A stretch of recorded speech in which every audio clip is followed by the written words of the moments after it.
बहुत समय पहले की बात है। एक शांत, समृद्ध और सुव्यवस्थित राज्य का राजा था प्रद्युम्न सिंह। एक तपस्वी जैसा जीवन जीने वाला, न्यायप्रिय, सरल हृदय और धर्म में गहरी आस्था रखने वाला। पर एक अनोखी बात थी उस राजा के पास, उसका हंस। पर यह कोई साधारण हंस नहीं था। राजा उसे मोती चुगाया करता और इतने प्रेम से उसकी सेवा करता मानो वह कोई ऋषियों के कुल का अतिथि हो। हर दिन सायंकाल वह हंस उड़ता और कभी उत्तर दिशा, कभी पश्चिम, कभी किसी अनजान कोने की ओर उड़कर कुछ ही देर में लौट आता। कभी किसी ने नहीं पूछा कि वह कहां जाता है। शायद उस पक्षी की आत्मा को खुला आकाश प्रिय था। उस संध्या जब महल की ऊंची छत पर राजा बैठा था और हंस का इंतजार कर रहा था, रात उतर आई, चंद्रमा आसमान पर चढ़ आया, लेकिन हंस नहीं आया। रानी का मन व्याकुल हुआ, राजा की दृष्टि व्यथित। राजा ने उसी रात सैकड़ों सैनिकों को, गुप्तचरों को नगर नगर, गांव गांव भेज दिया। कहीं कोई घायल हंस तो नहीं देखा गया, कहीं कोई उसे बंदी तो नहीं बना बैठा। हुक्म निकाला गया, जो उस हंस का पता लगाकर लाएगा उसे 100 स्वर्ण मुद्राएं इनाम में मिलेंगी। पर 10 दिन बीत गए, 20 दिन बीत गए। राजा हर दिन और अधिक उदास रहने लगा। कभी ध्यान में बैठ जाता, कभी पूजा में, पर आंखें बार बार द्वार की ओर जाती। एक दिन एक वृद्धा नगर की प्रसिद्ध कुटनी महल में आई। उसने झुकर कहा, राजन, क्या मैं कुछ कह सकूं? राजा ने संकेत किया, कहो। कुटनी बोली, महाराज, शायद आपका हंस मारा गया है, और जिसने मारा है वह बहुत दूर नहीं होगा। राजा की आंखों में संदेह चमका। कैसे जानती हो? मैं जानती हूं, क्योंकि मेरी उम्र यही सिखाती है कि कोई भी स्त्री गर्भावस्था में यदि हंस देखे तो उसे मारने से खुद को रोक नहीं सकती, अगर वह अंधविश्वास में डूबी हो। हंस का नहीं, हंस की कथा का पता जरूर ले आऊंगी। सिर्फ मुझे कुछ समय और धन की आवश्यकता होगी। राजा ने अनुमति दी। अब वह जैसे ही अपनी खोज में निकली, कुटनी नगर भर में घूमने लगी। वह हर उस स्त्री का नाम दर्ज करने लगी जो गर्भवती थी। हर अमीर, ऊंचे घर की स्त्री, क्योंकि वह जानती थी राजा का हंस कोई साधारण जगह नहीं गया होगा। और जल्द ही कुछ पूछताछ करने के बाद उसे एक संदेह हुआ। दीवान राज्य का सबसे चतुर व्यक्ति, उसकी पुत्रवधू गर्भवती है। उसके मन में संदेह हो गया कि हो सकता है राजा का हंस उड़ते उड़ते किसी दिन इनके घर की छत पर आ गया हो और गर्भावस्था में होने के कारण लोभवश यह स्त्री उसे खा गई हो। लेकिन संदेह पर्याप्त नहीं होता, और कुटनी का मन उसे खींचकर ले गया उस स्त्री के पीहर गांव में, क्योंकि वह जानती थी किसी स्त्री का दिल तब खुलता है जब कोई उसके अतीत को पहचानता हो। वह गांव पहुंची। गांव में जाकर उसके परिवार, उसके रिश्ते और उसके अतीत की बातें पूछी। तब उसे एक जानकारी मिली और जान गई उस स्त्री की बुआ वर्षों पहले किशोरावस्था में ही प्रियकर के साथ चली गई थी और फिर कभी लौटकर नहीं आई। अब योजना स्पष्ट थी। वह कुटनी एक दिन दीवान के घर पहुंची। सर पर आंचल डाले थकी हारी सी स्त्री बनकर। अब आप सोचिए, क्या कुटनी सच तक पहुंच पाएगी?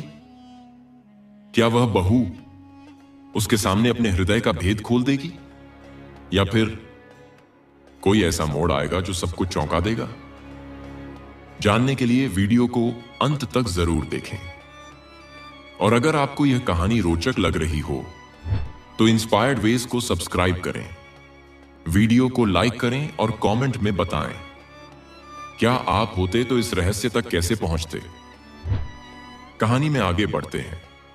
उसने दीवान की पुत्रवधू से कहा, बेटी, बहुत वर्षों बाद तुझे देखने आई हूं। बेटी, मैं तेरी बुआ हूं। हम दोनों आज पहली बार मिली हैं। तुम जानती ही हो कि मैं तो बहुत पहले घर छोड़कर प्रियकर के साथ चली गई थी।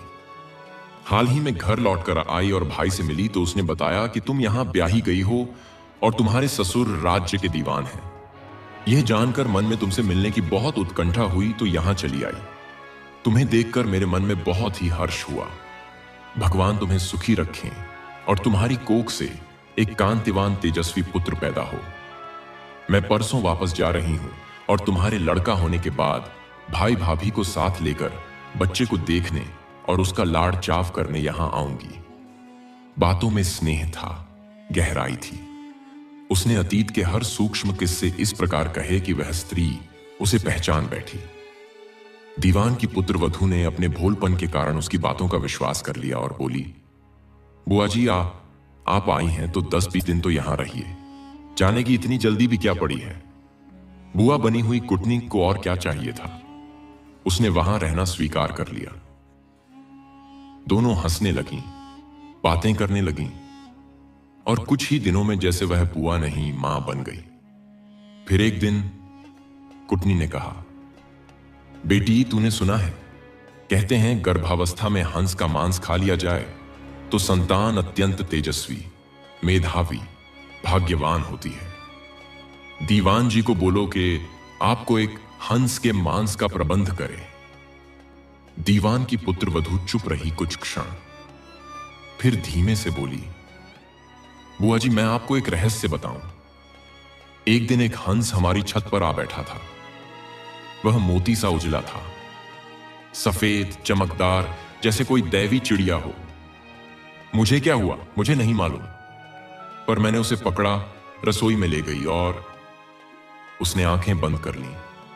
कहते कहते उसकी आंखें भर आईं। फिर कितनी ने पैंतरा चलाया। कुटनी ने गहरी सांस ली और बोली, जो हो गया वह अब बदल नहीं सकता, पर भगवान के चरणों में अपराध स्वीकार कर लो तो पाप हल्का हो जाएगा। उसने कहा, बेटी भगवान के सामने यदि तू यह अपराध स्वीकार कर ले तो उसका पाप उतर जाएगा। मैं पुजारी से बात कर लूंगी, मंदिर खाली रहेगा, बस हम दोनों वहां होंगी। तू बस बोल देना।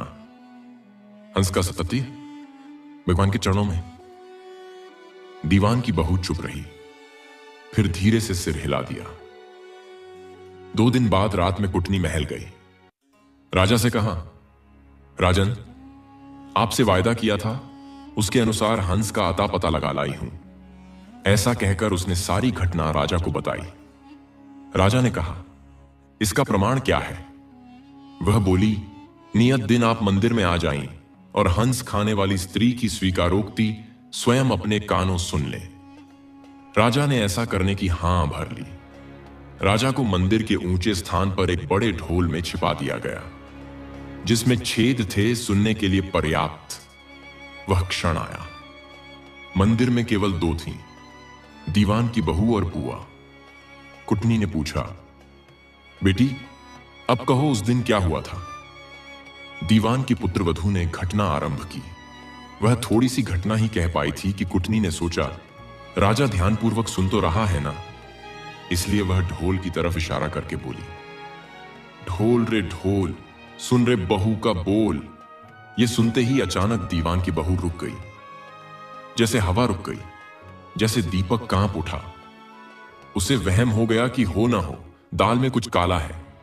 उसे मालूम होता है मैं तो ठगी गई हूं। वह चुप हो गई। बुआ बोली, हां तो बेटी आगे क्या हुआ। इस पर भतीजी बोली, उसके बाद तो बुआ जी मेरी आंख खुल गई। फिर धीमे से मुस्कुराकर बोली, और उसके बाद बुआ जी मेरी आंख खुल गई। मैं समझ गई कि यह तो एक सपना था, एक अजीब डरावना सपना। ढोल के भीतर बैठे राजा की आंखें फटी की फटी रह गईं। कुटनी अवाक रह गई। वह सोच रही थी, इतनी चालाकी, इतनी तैयारी के बाद भी मैं हार गई। क्या वह स्त्री सचमुच इतनी चतुर थी। अब आप सोचिए, क्या कुटनी फिर कभी उस बहू का भेद उजागर कर पाई। क्या राजा को कभी अपने प्रिय हंस की सच्चाई का पता चला। क्या वह स्त्री अपने अपराध का प्रायश्चित कर पाई। अगर आप चाहें कि इस रहस्य का अगला भाग लाया जाए तो वीडियो को लाइक करें, इंस्पायर्ड वेज को सब्सक्राइब करें, ताकि हम फिर मिलें इस कथा के अगले मोड़ पर। एक और गहरे सच के साथ। अगर आपको यह कहानी पसंद आई हो तो कमेंट में बताइए, क्या आप होते राजा तो उस बहू को क्या दंड देते? धन्यवाद। ये कहानी मैंने दिल से सुनाई है। अब आपकी बारी। कमेंट में बताइए आपको कैसी लगी। मैं ज़रूर पढ़ूंगा। आपके विचार मेरे लिए बहुत कीमती है। बताइए ये कहानी आपके दिल तक पहुंची या नहीं। धन्यवाद दोस्तों।